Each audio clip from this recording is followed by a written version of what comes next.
네, 반갑습니다. 투자의 맥을 정확히 짚어드리는 맥정 코치입니다. 자, 우리 기술 어제는 이제 미친 듯이 또 급등을 보이더니 오늘은 또 언제 그랬냐는 듯이 무려 장중에 지금 7%나 하락을 하고 있는 거죠. 자, 휴전이 돼서 끝날 줄 알았던 이 시장에 대한 이 변동성이 여전히 존재를 하고 그러다 보니까 다들 좀 지치고 힘드실 것 같습니다. 매일 하루하루가 이 고민에 대한 연속이실 것 같은데, 자, 그런데 여러분, 이제는 우리가 이 트럼프의 주댕이를 좀 의식을 하면 안 돼요. 그냥 우리가 이 주가를 보면서 보인 대로 하는 게 상당히 좀 중요한 시기인 것 같습니다. 자, 이틀 전만 하더라도 이 2만 원이 깨지면서 엄청난 이 막바지의 공포를 만들었지만 결국 제가 말씀드린 그 2만 원에 대한 지지가 발생이 되면서 이 급반등을 만들어냈듯이 지금은 이 트럼프가 말한 이 2주간에 대한 그 휴전도 주가를 이 흔들기 위함이지 혹 이 공포라는 게 발생한다 하더라도 그건 여전히 이 매수에 대한 기회가 될 거라고 저는 보고 있어요. 이 부분을 먼저 말씀드리고요. 그리고 이 우리 기술 제가 이제 어제 영상에서 여러분들에게 말씀드렸던 거는 저항을 맞고 밀릴 수도 있다고 분명히 말씀드렸죠. 그리고 우리는 그 구간에서 어떤 걸 체크를 해야 되냐면 그러니까 지지점을 잘 체크를 해야 된다. 그게 바로 이 11일 이동 평균선이었던 거죠. 자, 영상을 보면 그 기준은 뭐 최악의 경우 뭐 11선까지도 밀릴 수가 있겠지만 뭐 기준선이었기 때문에 그죠? 밀리더라도 얘는 이 매도가 아니라는 거예요, 여러분들. 그게 이탈이 되기 전까지는 쭉쭉쭉 가져가 봐야 된다라는 거죠. 우리가 이 앞에 상승에서 끌고 갔었던 것처럼 깨지고 엑시트를 했지만 그 기준이 다시 살아나면 그 기준을 가지고 다시 가져가야 된다. 네, 보신 대로 그러니까 기준이 지금 살아난 상황이기 때문에 이 기준대로 가져가 봐야 된다. 자, 그 딱 터치를 한 상태에서 지금 주가가 멈춰 있다는 거죠. 자, 그래서 오늘 이 현재 맞물리고 마감한 이 우리 기술 우리가 어떻게 대응을 해야 되는지 오늘 시간에도 좀 자세하게 알아보도록 하겠습니다. 본격적인 설명이 앞서서 오늘 영상의 시청료는 아래에 있는 좋아요 한 번씩 부탁드리고요. 우리 현재 이 종목을 보유하고 계신 분들은 댓글창에 보유라고 한 번씩 남겨주세요. 얼마나 많은 분들이 지금 이 종목에 집중을 하고 계신지 제가 확인을 해야 저도 그만큼 더 정성과 시간을 쏟아서 앞으로 더 디테일한 대응 시나리오 짜드릴 수 있는 거니까 지금 바로 좋아요 댓글 한 번씩 달아주시면 정말 감사하겠습니다. 자, 설명 이어가서 오늘 그럼 돌파를 만들어 버렸다면 이건 너무 쉽게 가는 흐름이었죠. 제가 기대했던 빠른 돌파보다는 이제 저항을 먹고 결국은 또 11선에 온 건데 여기는 이제 상당히 의미가 있다. 이 이야기를 계속해드려요. 왜? 우리가 상승 초입에서 여기서 이제 매수를 할 수 있었던 이유는 뭡니까? 이 눌림목 구간에서 11이동 평균선의 지지를 이야기하면서 제가 말씀드렸기 때문에 우리가 이 돌파를 먹을 수 있었단 말이에요. 자, 그리고 그 기준이 이제 깨지면서 제가 여러분들에게 매도에 대한 이야기를 했고 투매가 떨어졌단 말이죠. 그리고 다시 그 기준선이 살아나면서 또 그 다음 파동이 진행이 됐다는 거예요. 그러니까 이 모든 이 상승세의 파동과 그러니까 파는 자리, 그러니까 사는 자리에 대한 모든 기준들이 이 10일 이동평균선이었습니다, 여러분들. 그래서 이번에도 여러분들에게 확인해야 될 게 여기까지도 저항을 받았기 때문에 돌파를 확인해야 되는데 돌파를 했기 때문에 이날에 이제 매수에 대한 문자를 제가 보내드릴 수가 있었던 거죠. 그래서 현재 이 음봉이 떨어졌지만서도 이제 보유를 하고 있는 입장인데, 자, 원래 이 주식이라는 건 항상 이 돌파 직전에는 마지막에 항상 이 흔들기성 매도가 떨어집니다. 페이크성 매도. 그러니까 이번에도 이 2만 원에서 어떻게 됐습니까? 살짝 깨지고 반등이 나왔죠. 근데 이 그림은 이 과거 이 전쟁이 발발됐을 때도 이런 식으로 깨지는 페이크가 나오고 나서 비로소 다음 방향성이 나왔다라는 거죠. 항상 세력들은 이 방향 전환을 하기 전에는 엄청난 흔들기와 이 매도가 분명히 떨어진다는 거예요. 당연히 이 세력들 입장에서는 돌파를 만들기 직전까지는 흔들어 제끼는 게 자기들에게는 상당히 이득적인 부분이 있겠죠. 물량을 뺏기도 쉽고. 하지만 제가 계속 우리 기술 말씀드리지만 이 기준대로 지금 우리는 대응을 해야 된다. 그러니까 여기가 파는 자리가 아니라는 거예요. 여기는 제가 말씀드렸다시피 그러니까 못 먹더라도 수리고를 해야죠. 내일 또 반등이 강하게 나와도 전혀 이상한 게 아닙니다. 그러니까 이 반등이 나올 수도 있는 거예요. 말씀드린 방향 직전의 극심한 흔들기에 대한 과정이 될 수 있다는 거죠. 자, 예를 들면은 원희골딩스를 좀 예를 들어볼게요. 원희골딩스도 급락이 발생, 그러니까 급등 뒤에 급락이 발생이 되고 그때 이 11이동 평균선이 똑같이 기준선이 되면서 올라왔던 종목인데 어떻게 됐냐면 자, 보시면은 이 11이동 평균선의 돌파를 만들 때 얘도 21이동 평균선까지 무려 17% 급등하면서 찍어줬단 말이에요. 그날 장중에 윗꼬리가 다 급하게 달렸단 말이에요. 그리고 나서 어떻게 됐냐면 이 기준선을 지지를 하더니 언제 그랬냐는 듯이 이 윗꼬리를 다시 소화를 했다라는 거죠. 그리고 나서 이 안착 작업이 마무리가 되고 나서 유유히 고점을 돌파하면서 상승을 보였더라. 그러니까 상승을 보여준 겁니다. 그러니까 지금 이 우리 기술로 같은 맥락으로 봤을 때 한 요 정도 위치가 될 수 있다는 거예요. 이 정도. 똑같잖아요. 21 이동평균선에서 저항, 그죠? 유지. 그리고 나서 말씀드린 대로 다시 전환을 하고 돌파를 하면 그건 다시 이 직전 고점을 돌파하는 파동이 될 수가 있다는 거죠. 그러니까 여전히 저는 그러니까 계속적으로 우리 기술을 이 다음 파동이 존재합니다라고 제가 계속적으로 말씀드리는 겁니다. 자, 그럼 이 기준이 깨지면 매도입니까? 라고 저에게 질문을 하실 수도 있죠, 여러분. 자, 하지만 제가 여러분에게 이 매수에 대한 이야기를 하고 가장 중요하게 말씀을 드리는 거는 결국 이 제가 보는 맥점 차트에 대한 기준이에요. 깨지고 밀려도 주가가 밴드 안에 들어오면 거기는 매수죠, 여러분들. 매도가 아닙니다, 지금. 이 구간은 매수로 활용을 하셔야 된다라는 거예요, 지금. 즉 여기서 25,000에 대한 돌파를 못 만들면서 하나의 박스의 모습을 볼 수는 있는데 더 시간 조정이 갈 수 있다는 거예요. 그게 이제 제가 말한 이 트럼프 2주간의 그 이유라고 말씀드렸죠. 그 흔들기 과정. 그럼 더 시간이 걸릴 수는 있다. 하지만 밴드가 이탈이 되기 전까지는 우리는 보유를 해야 된다라는 거죠. 저의 기본적인 이 마인드는 이 노란 밴드가 깨지기 전까지는 추세라고 보는 겁니다. 추세. 그게 깨졌을 때 대응을 해야 된다. 실질적으로 이 라인에서에 대한 매수를 했기 때문에 밴드라는 게 계속적으로 점진적으로 올라올 거예요. 정말 이 깨짐이 발생이 된다 하더라도 리스크는 엄청나게 제한적이다라는 거죠. 그래서 제가 못 먹어도 여기는 쓰리고라고 계속 표현을 해드리는 겁니다. 좀 더 쉽게 하나의 예를 좀 들어보면은 가장 최근에 이제 거래를 했던 이 대한전선을 한번 보자고요. 대한전선. 자, 대한전선 역시도 작년 이제 10월 정도에 엄청난 급격한 상승이 나오면서 이제 조정이라는 게 발생했단 말이에요. 내일도 보면은 이 밴드라인 때 처음 터치를 하고 나서 상당히 흔들기를 보여줬지만 결과적으로 밴드에 대한 이탈이 안 나왔어요. 그리고 그 뒤로 바로 올라갔냐? 그러니까 V자 반등이 나오는 게 아니라 제가 말한 그 극심한 시간 조정을 보이면서 계속 엎치락 뒤치락 하죠. 음봉이 나오면 양봉이 나오고 또 눌림이 나오고 양봉이 나오고 이걸 계속적으로 반복을 하다가 그리고 나서 이 박스에 대한 돌파를 만들면서 그 다음 추세가 진행했단 말이죠. 자, 이런 거를 경험을 많이 했기 때문에 그래서 이 다음 파동이 지금 존재한다라고 여러분들에게 지금 계속 표현을 해드리는 겁니다. 깨지기 전까지는 보유를 한다. 그리고 항상 이 다음 추세가 나오기 직전까지 어마어마한 이 흔들기를 보여주고 그리고 나서 전환이 나왔다는 거죠. 그러니까 이러한 그림이 이 우리 기술에서도 충분히 발생이 될 수 있다는 거예요, 지금. 자, 제가 여러분들께 처음부터 이야기를 했던 게, 그러니까 이게 V자 반등으로 진행이 되지 않는다. 그러니까 시간이 걸린다라고 있잖아요, 그죠? 지금은 이 우리 기술은 그 시간 조정 국면에 들어와 있다고 보시면 되는 겁니다. 저는 여전히 밀리더라도 이 매수에 대한 관점을 유지를 해야 된다고 보고 있는 거죠. 그래서 여러분들에게 이 밴드에 주가가 진입을 하면 계속적으로 저는 이 매수에 대한 문자를 보내드릴 거예요. 여전히 다음 파동은 존재한다. 그게 아니었다고 하면 진작에 깨졌을 겁니다. 아시겠죠? 자, 그래서 제가 이제 오늘 이야기했던 게 먼저 이 원익홀딩스처럼 가는 시나리오. 그러면은 말씀드린 대로 10일 이동 평균선으로 빠르게 회복을 하면서 전환을 해주겠죠. 자, 그리고 이 두 번째로는 이 대한전선처럼 가는 시나리오, 좀 더 시간 조정을 주면서 가는 시나리오잖아요. 그러니까 이 두 가지에 대한 그 경우를 지금 제가 오늘 영상에서도 이제 말씀을 드렸지만 전부 정의를 해놨습니다. 우리가 매수를 노려봐야 될 자리, 그러니까 리스크는 어디서 관리를 해야 되고 가게 된다면 어디를 좀 기준으로 가져가야 되는지까지 오늘 영상에서는 다 설명을 못 드렸지만 더 디테일하게 자료는 만들어놨다는 거죠. 자, 받아보실 분들은 이 아래 번호 보이시죠? 010-6518-5019로 이렇게 맥점이라고 문자를 남겨주시면 제가 보내드리고 있고요. 자, 간혹 댓글로 맥점이라고 남기시던데 제가 여러분들에게 보내드리려면은 이 여러분들 번호를 알아야지만 보내드릴 수가 있습니다. 그러니까 댓글 말고 문자로 남겨주셔야 되고요. 그리고 오늘 제가 이야기했었던 내용 분명 누군가에게는 어렵게 들리실 수도 있습니다. 주식을 좀 하셨던 분들이야 좀 이해를 하시겠지만 이해를 하기가 좀 어렵다 하시는 분들은 이 아래 번호 제 개인 번호니까 맥점이라고 문자 남겨주시면 제가 실시간으로 이 매수를 하거나 매도를 할 때 그 타점이 똑같이 가게끔 제가 세팅을 해둘 거니까 정말로 이 실시간 대응이 필요하다고 하신 분들은 아래 번호로 맥점이라고 문자 남겨주시면 됩니다. 아시겠죠?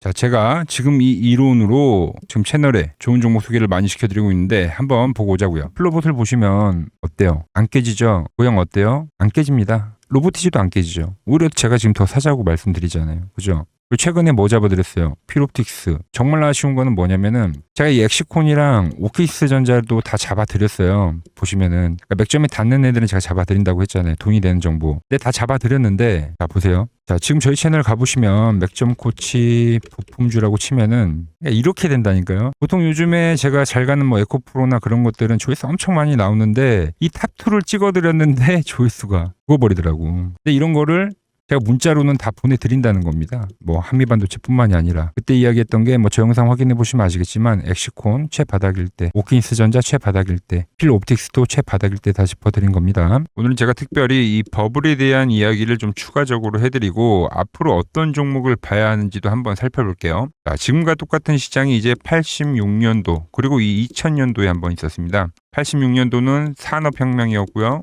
2000년도는 여러분들이 다 아는 이 IT 버블이었죠. 그런데 전 지금 시장은 이 86년도와 가깝다 이렇게 보고 있는 겁니다. 이 86년도 시장을 돌아보면 이때는 이제 전자화 시대의 시작이었습니다. 그러면서 어떤 종목들이 갔냐면 지금과 같은 이 기술주들이 엄청나게 가고 그 뒤에 이 인프라 쪽 건설, 철강, 뭐 조선 이런 쪽이 엄청나게 갔죠. 그리고 당연히 저금리 구간이었기 때문에 은행주도 갔고 그 뒤에는 증시도 엄청나게 상승하니까 증권도 오르더라는 겁니다. 그리고 이때가 뭐였죠? 이 3조 호황기였죠. 뭐 저금리, 저유가, 뭐 저달러. 자, 여기서 이제 딱 무릎을 치게 하는 거죠. 뭐 트럼프 때문에 저유가와 저달러, 거기에 이 저금리까지. 그리고 잘 보세요. 지금 이 26년도 시장은 뭐냐면 86년도에는 전자화 시대였다고 하면 지금 이 대-AI 시대죠. 주제는 바뀌었지만 그 흐름은 같다는 겁니다. 그러면서 지금 이 기술주들 가고 있고 그래서 제가 올해는 뭐 인프라 쪽을 계속 이야기를 하는 거고 은행 같은 경우는 지금 계속 점진적으로 계속 상승을 하고 있잖아요. 조용히. 그런데 이 86년도 시장이 상승세가 이 5년을 갔습니다. 5년을.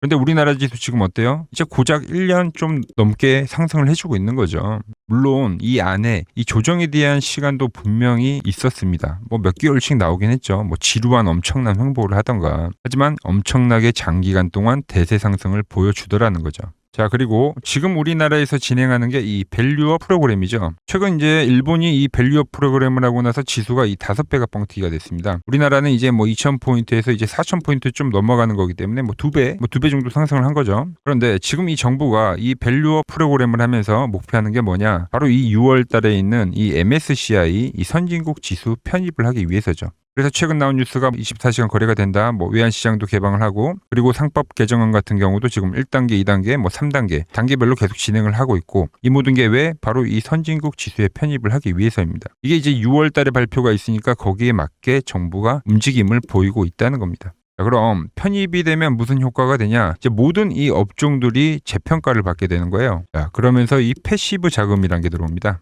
수십조의 자금이 들어오게 되는 거죠. 그리고 이 선진국에 편입이 되면 이 장기 투자 성향이 강한 이 글로벌 연기금까지도 들어와서 이 지수의 하방 경직이 또 생기는 거죠. 거기에 이제 코리아 디스카운트도 해소가 되는 거고요. 자, 그럼 이 자금들이 들어와서 어디로 가냐? 우선적으로 이 시총 상위 종목들을 사갑니다. 뭐 삼전이나 뭐 하이닉스가 대표적이고요. 물론 이 현대차, 뭐 바이오 쪽에서는 삼성 바이오로직스가 있겠죠. 그런데 이 종목들을 보면 이미 너무 많이 올라서 올라타기가 쉽지 않죠. 자, 하지만 걱정할 필요가 없습니다. 자, 그 다음 가는 업종을 저는 명확히 알고 있거든요. 이 다음으로 가는 종목은 바로 이 지주사입니다. 지주사. 배당을 늘리거나 이 자사주 소각을 하는 기업들인 거죠. 자, 그러니까 어제 오늘 뭐가 가요? 바로 이 지주사가 가는 겁니다. 지주사가. 보시면 하나 같은 경우도 이 파란 밴드에서 지지를 받고 엄청나게 지금 폭등세를 보여주고 있고 뭐 효성 같은 지주사들도 다 이 파란 밴드에서 이 쌍바닥까지 만들면서 지금 급등을 보여주고 있죠. SK도 마찬가지죠. SK는 고점 돌파를 하는 건데 더 상승을 해줘야 되는 차트죠. 자, 이 지주사가 가고 그 다음 뭐가 가냐? 제가 보는 이 업종이 갈 건데 자, 지금 차트를 보시면 이 종목도 마찬가지죠. 지금 강한 상승 뒤에 계속 기간 조정을 충분히 받은 겁니다. 그러면서 이 파란 밴드에서 정확하게 지금 지지를 받더라. 이런 차트들로 다음 상승 파동으로 가는 종목들 정말 많이 봤죠. 뭐 하나오션뿐만이 아니라 뭐 LS 일렉트릭도 그렇고 다 이 패턴으로 해서 고점 돌파를 한 종목입니다. 그리고 지난번에 이 히든 종목은 뭐였냐? 이 전력주였습니다. 지금도 이 20% 수익은 진행이 되고 있는 거죠. 그런데 이번에 히든 종목 절대 놓치면 안 되겠죠? 자, 히든 종목 받는 방법도 아주 간단합니다. 아래에 번호 보이시죠? 010-6518-5019 여기로 숫자 2라고 문자 보내주시면 지금 맥점 밴드에 정확히 지지하고 있는 이 히든 종목 제가 공유해드리도록 하겠습니다. 자, 돈 드는 거 아니죠? 꼭 받으셔서 이번 수익 꼭 가져가시기 바랍니다. 최근 부적이나 이 맥점 차트가 뭐냐고 물어보시는 분들이 많습니다. 자, 원리는 심플합니다. 자, 세력들은 은밀하게 이렇게 물량을 모아가는 매집 구간이 반드시 있습니다. 제 차트는 그 눈에 보이지 않는 매집 구간을 누구나 눈에 볼 수 있게 이렇게 직관적으로 색깔로 표시를 해놓은 거죠. 자, 그런데 아무리 차트가 좋아도 이 실전에서 통하지 않는다면 아무 소용이 없겠죠. 그래서 제가 이 맥점 차트를 들고 이 실전 투자 대회를 나갔습니다. 자, 국내에서는 가장 큰 대회죠. 그것도 상위권 수익을 꾸준히 낸 사람만 참여 가능한 이 키움증권 영웅전에 나갔습니다. 차트입니다. 자, 1년에 한 번 열리고요. 제가 만든 차트로 전체 9등을 했습니다. 자, 맥점코치라고 이렇게 이름이 적혀 있고, 그리고 직인도 찍혀 있고, 자, 2023 키움 영웅 결정전 전체 9등. 자, 솜뭉치. 예, 솜뭉치는 제가 키우는 강아지 이름입니다. 솜이뭉치. 참 귀엽죠? 자, 혹시나 이래도 의심을 하시는 분들 계실까봐 그래서 제가 지금 바로 이 키움증권 사이트에 들어가서 명예전당에 들어가 보겠습니다. 자, 보시면 2023년도 1천대회 보이시죠? 조작할 수 없는 이 실제 키움증권 서버 화면이고, 이 쟁쟁한 이 고수들 사이에서 당당하게 이 맥점 차트로 9위를 했다. 그러니까 쉽게 말해서 이 맥점 차트는 이 실전 투자에서 이미 검증을 마친 차트라는 뜻입니다. 그 검증을 마친 차트로 제가 지금 이 종목과 이 지수에 대입을 해서 지금 설명을 해드리고 있는 거죠. 자, 그리고 지금 시장 이제 상당히 어려워하시고 고민들이 많으실 것 같길래 제가 시장 이야기를 좀 해드리면, 이 지금 코스피의 시장 현재가 하락 추세냐? 아니죠. 그러니까 여기서 한 차례 음봉이 길게 떨어진다 하더라도 이거는 이 주 추세, 이 상승 추세에 대한 이탈이 되는 게 아닙니다. 그러니까 큰 그림에서는 변함이 없어요. 그러니까 무슨 말이냐면은 제가 여러분들한테 이 86년도 시장 많이 이야기해드렸죠. 이 3조 호황기 시장을 말씀드리면서, 그리고 이 2000년도 초반에 발생했었던 이 상승 국면들. 그러니까 지금 이 상승이 이 1번의 시장과 이 2번의 시장이 지금 이 짬뽕으로 나오는 시장이에요. 짬뽕. 그러니까 믹스의 시장. 그러니까 일단 대세 상승이 맞긴 해요. 대세 상승. 그래서 이 상승 주기를 보면은 어떻습니까? 5년 지금 연봉입니다. 대세 상승이 나오면 이 5년간 상승세가 발생하죠. 그러니까 정말 안 나온다 하더라도 3년 발생해요. 3년. 이때 정도. 자, 그런데 이제 지금 시장 1년 반 오른 겁니다. 그리고 이 1번의 상승 때와 2번의 상승 때와는 비교가 안 될 정도로 제일 강한 상승이에요, 지금. 자, 그리고 이렇게 이제 봤을 때 이 파동에 대한 시작점을 뭐 여기로 2025년도로 잡을 수가 있겠죠. 자, 그러면 보통 이러한 강세 파동은, 제일 강했던 파동은 이 상승 파동에 대한 이 30%에 대한 눌림목을 받아요. 30%. 그래서 지금 4,994포인트, 즉 이 5,000포인트가 지지점이 된다는 거죠. 그러니까 일봉상으로도, 그러니까 여기서 이제 정말 많이 깨진다 하더라도 어디냐면은 여기입니다. 여기. 정말 많이 깨진다 하더라도 이때 지켜줬던 이 가격대들. 그러니까 이 5,000포인트를 유지를 하면서 뭐 전환을 할 수도 있지만, 그러니까 살짝 깨고 뭐 신용이나 미수 물량들을 털기 위해서 뭐 살짝 깨고 반등이 나온다 하더라도 정말 이 자리는 상당히 의미가 있는 자리다. 수급으로 지켰던 가격대니까. 그러니까 지금 이 라인대를 매도로 보는 게 아니라 이 자리는 철저하게 우리가 이 분할 매수로 생각을 해야 되지, 그러니까 매도에 대한 자리로 보면 안 된다는 겁니다. 그러니까 지금 자리에서는 어디서 매수를 해갈지만 판단하면 된다는 거죠. 자, 그러면서 제가 여러분들에게 이야기했던 게 A, B, C 파동으로 진행이 된다라고 표현을 해드렸잖아요. 그죠? 근데 이 C 파동은 저점을 깨는 이 공포를 주는 파동이 될 수도 있고, 아니면 말 그대로 여기서 시간만 죽이고 이렇게 전환이 나올 수도 있는 거예요. 공포를 주는 파동이 나와도 말 그대로 그냥 여기서 전환을 해버리면, 왜 오늘도 60일선에 어쨌든 종가상 안착을 했으니까, 그러니까 여기서 그냥 전환을 하면은 정말 편한 거고, 공포에 대한 파동이 한 번 더 나오더라도 거기는 오히려 이제 극매수에 대한 자리가 되는 거죠. 극매수. 매수의 극점이요. 그러니까 이거를 좀 판단하기 어렵다고 하면은 그냥 이 구간을 철저하게 분할 매수로 여기면 된다. 그러면 이 현재에 대한 이 조정세가 극복이 가능하다는 겁니다. 그러면 언제 그랬냐는 듯이 조정 국면이 마무리가 되고 다시 시장은 본래 자리로 회귀를 한다는 겁니다. 특히 지금 구간의 특징이 뭐냐면 대부분의 종목들이 고점을 낮추면서 저점을 지키는 하나의 수렴의 형태로 빠지고 있어요. 수렴. 왜죠? 전쟁이라는 악재로, 그러니까 의도적으로 주가를 눌리는 거죠. 그러니까 의도적 눌림. 이게 이제 해소가 되는 국면에서에 대한 돌파. 시세 폭발, 그러니까 상승. 저는 그래서 이 패턴을 봤을 때 그러니까 이번 전쟁이 그렇게 길게 가지는 않는다는 거죠. 오히려 이때와 같은 공포가 만들어진다면 매수에 대한 마인드를 유지를 해야 된다. 제가 지금 이 시장을 한 사이클로 봤을 때는 지금 우리가 이렇게 3차 상승, 그러니까 3고점이 발생이 되면 한 사이클이 끝난다고 표현을 하잖아요. 지금 한 요 국면 정도 왔다는 거죠. 지금은 많이 오른 자리에서에 대한 조정이기 때문에, 그러니까 변동성은 크지만 한 이 정도 국면에 와 있다. 이 다음 파동이 존재한다라는 이야기를 해드린 겁니다. 다음 파동이 더 나와줘야 돼요, 지금은. 그럴 때 이제 다시 뭐 반도체, 뭐 로봇, 뭐 2차 전지, 특히 최근에 강했던 이런 에너지나 바이오도 빼놓을 수가 없겠죠. 이런 기존 주도 섹터들, 그러니까 시총 상위 섹터들이 다시 이 순환매를 만들면서 시장을 이끌 거라고 지금 보고 있는 겁니다. 지금 시장 이제 갈피를 잡기 힘들고 이 대응이 어렵다 하시는 분들 많으실 겁니다. 저 맥종코치와 함께 하신다면은 지금 이러한 이 큰 그림 안에서 이미 짜인 이 시나리오대로 움직일 수가 있다는 겁니다. 지금 같은 시기에 혼자 너무 고민하지 마시고 저와 함께 이 시장을 좀 잘 극복해 나가시길 바랍니다. 저와 끝까지 함께 가보실 분들은 이 아래 번호로 이렇게 맥점이라고 문자 한 통 남겨주시면 됩니다.